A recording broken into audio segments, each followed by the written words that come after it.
যে 2026-27 বাজেট অর্থ বছরের বাজেট এটা বলতে গেলে হচ্ছে বর্তমান নতুন বিএনপি দলীয় সরকারের একটা আকাঙ্ক্ষার দলিল, কিন্তু বাংলাদেশের বাস্তব পরিকল্পনার কোনো দলিল নয়। কারণ বাজেটের যে পরিমাণ বাজেট ধরা হয়েছে সেই লক্ষ্যমাত্রা পূরণ করতে কোনো প্রকারে সরকারের পক্ষে সম্ভব হবে না। সরকার এই জায়গায় রপ্তানি প্রবৃদ্ধি ধরেছে 7.9%, কিন্তু গত বছরও রপ্তানি প্রবৃদ্ধি ছিল 6.4%।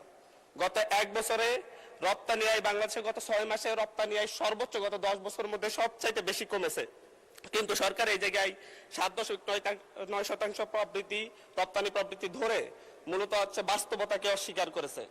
সরকার রাজস্ব আয়ের লক্ষ্যমাত্রা ধরেছে 2025-26 অর্থ বছর লক্ষ্যমাত্রা ধরেছে 6,95,000 কোটি টাকা 26-27 অর্থ বছরে, এবং 25-26 অর্থ বছরে সেই লক্ষ্যমাত্রা ছিল হচ্ছে 5,95,000 টাকা 5,95,000 কোটি টাকা।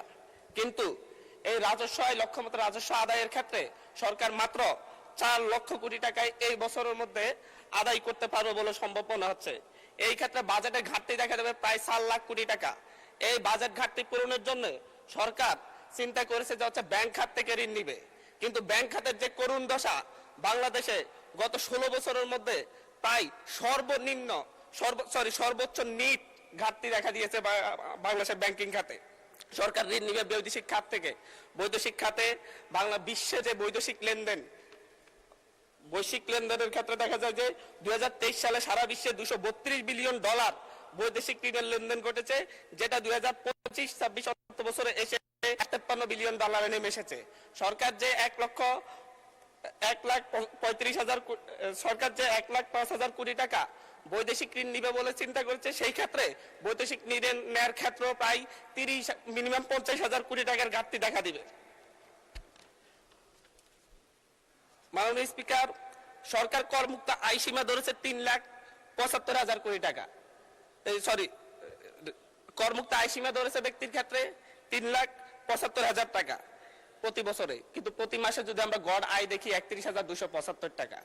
একজন মধ্যবিত্ত পরিবারের লোক যদি হচ্ছে ঢাকায় বসবাস করে বা ঢাকার আশপাশের কোনো জায়গায় বসবাস করে, তার বাসা ভাড়া বাবদ তাকে মিনিমাম 15,000 টাকা তাকে পরিশোধ করতে হয়।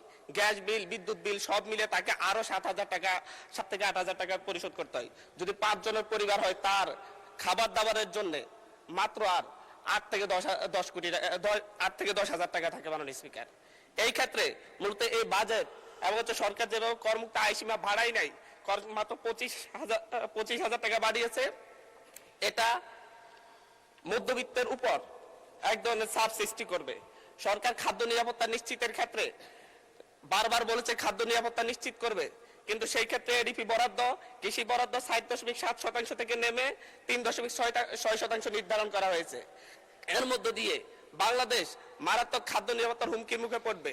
পাশাপাশি হচ্ছে বাংলাদেশের খাদ্য উৎপাদনের পরে যে মধ্যস্বত্বভোগীরা যে পরিমাণ সাদাবাজদের মাধ্যমে এবং মধ্যস্বত্বভোগীদের মাধ্যমে 10 টাকার পণ্য যেভাবে 70 টাকায় রূপান্তরিত হয়, সেটা বন্ধ করার ব্যাপারে, নিয়ন্ত্রণ করার ব্যাপারে সরকারের কোনো পদক্ষেপ আমরা লক্ষ্য করতেছি না। মাননীয় স্পিকার, আমরা আজকে এই 24 পরবর্তী এই সংসদে এসে আমরা একটা খ্যাতির বিড়ম্বনা দেখতে পাচ্ছি। মাননীয় স্পিকার, সর্বশেষ এরকম খ্যাতির বিড়ম্বনা দেখা গিয়েছে এবং শেখ মুজিবুর রহমানের ক্ষেত্রে।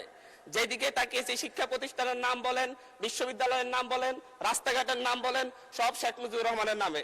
শেখ মুজিবুর রহমান মৃত ছিলেন, উনি হয়তো জানতেন না ওনার নামে সব জায়গায় এত কিছুর নামকরণ করা হয়েছে, কিন্তু আমাদের এই সংসদে একজন প্রতিমন্ত্রীর সেই খ্যাতির বিড়ম্বনা আমরা দেখতে পাচ্ছি।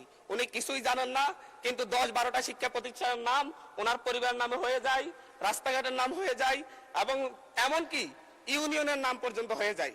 এটা একটা মিরাকল। মাননীয় স্পিকার, আমরা এমন এক মিরাকল সংসদে আছি, যে সংসদ আমরা ফ্যাসিবাদকে উৎখাত করে আমরা এই সংসদে এসেছি, সকলেই কম বেশি নির্যাতিত হয়েছে, কিন্তু আমরা দেখতে পাচ্ছি যে সীমান্ত হত্যা নিয়ে ভারতের দালালি যেভাবে আওয়ামী সরকার করত, ফ্যাসিবাদী সরকার করত, ঠিক একইভাবে আমাদের এই সংসদের বিভিন্ন মন্ত্রীরাও একই ধরনের ভারতীয় ভাষায় কথা বলে, এবং ফ্যাসিবাদী স্বরাষ্ট্রমন্ত্রী যেভাবে বক্তব্য দিতেন, আমাদের স্বরাষ্ট্রমন্ত্রী সে একইভাবে বক্তব্য দিচ্ছেন যে মাননীয় স্পিকার, সকল সীমান্ত হত্যা বলা যাবে না।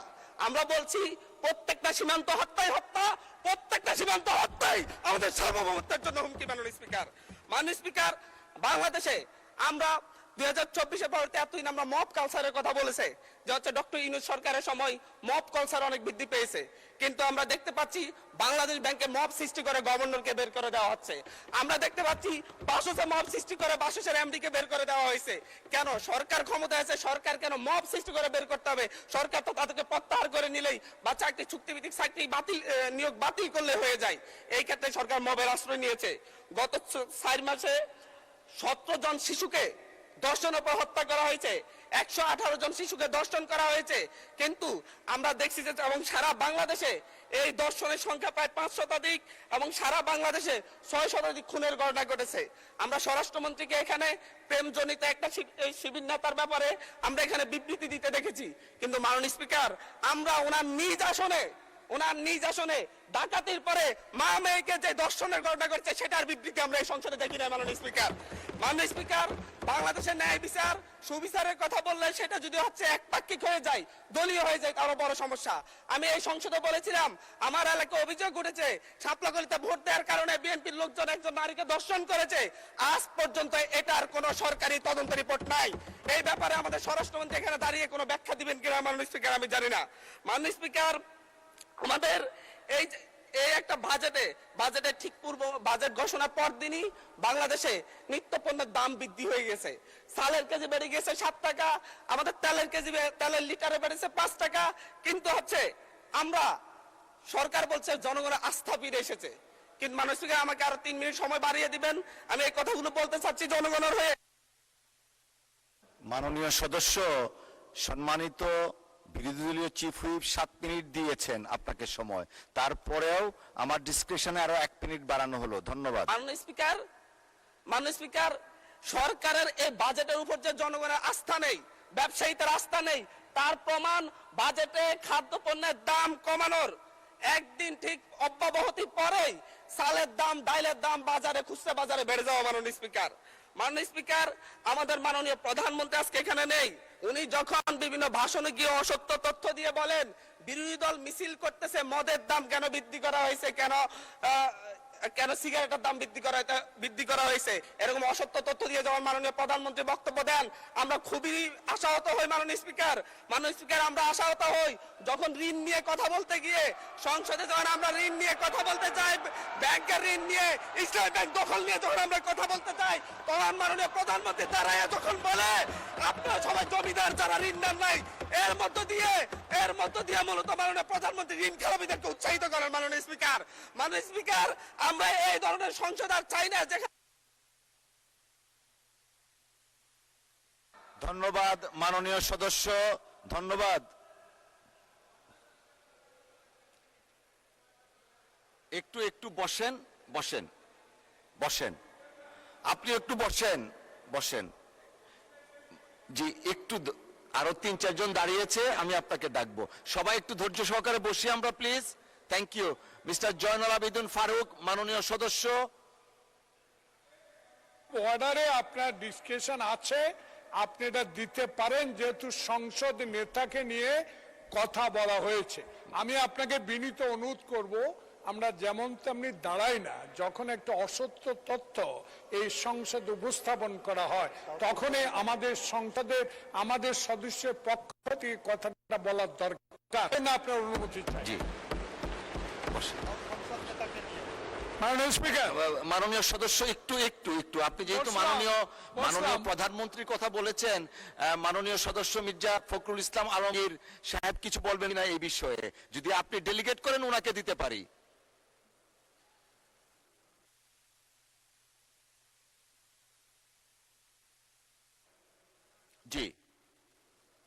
জি, জয়নুল আবেদিন ফারুক সাহেব। মাননীয় স্পিকার, 2 মিনিট আপনার জন্য, 2 মিনিট। আমরা এই সংসদকে কার্যকর করার জন্য উভয় পক্ষে একটা সম্মতিতে এসেছি। এই সংসদে কোনো অসত্য বাক্য উত্থাপন করা হোক বা এমন কথা বলা না হোক যে কথায় আমাদের মান সম্মান হানি হয়, সংসদ নেতাকে কটূক্তি করা হয়। এ বিষয়ে আজকে নতুন প্রজন্মের জুলাই আন্দোলনের নেতা, উনি আমাদের নোয়াখালী অঞ্চলের মাননীয় সংসদ সদস্য, উনি একটি বক্তব্য রেখেছেন, এটাতে আমরা খুবই ক্ষুব্ধ। কারণ আমাদের নেতা উড়ে এসে নাই, শহীদ প্রেসিডেন্ট জিয়াউর রহমানের সন্তান, দেশ নেত্রী বেগম খালেদা জিয়ার সন্তান।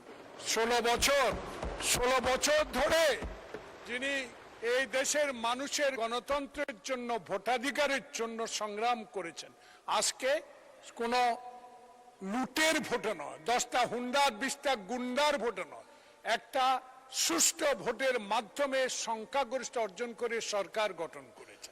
তাই আমরা আজকে যে অসত্য সংসদ নেতা নিয়ে অসত্য কথা বলেছেন, এটা এক্সপান্স করার জন্য আপনার কাছে বিনীত অনুরোধ জানাচ্ছি।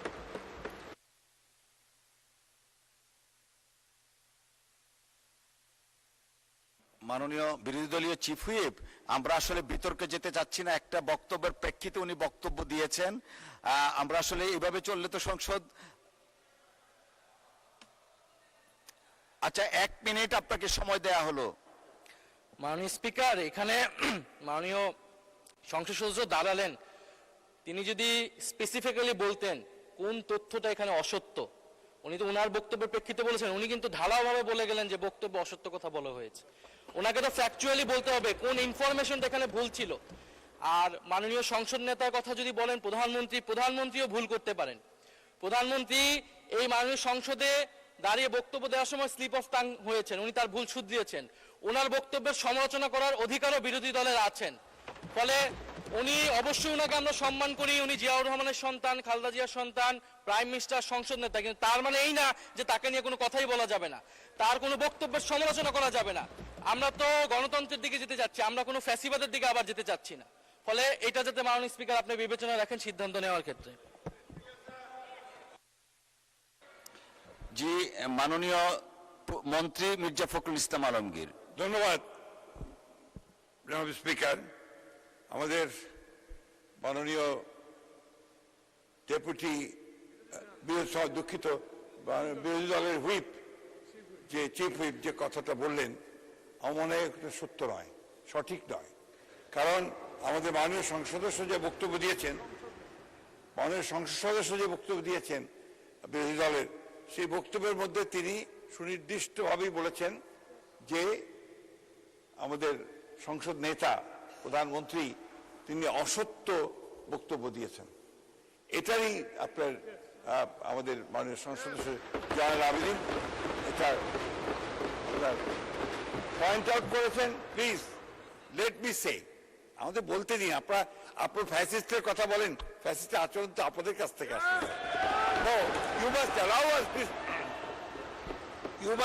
us to speak. আমি কথা বলছি, আপনারা কথা বলছে, আমরা কেউ কথা বলিনি। মাননীয়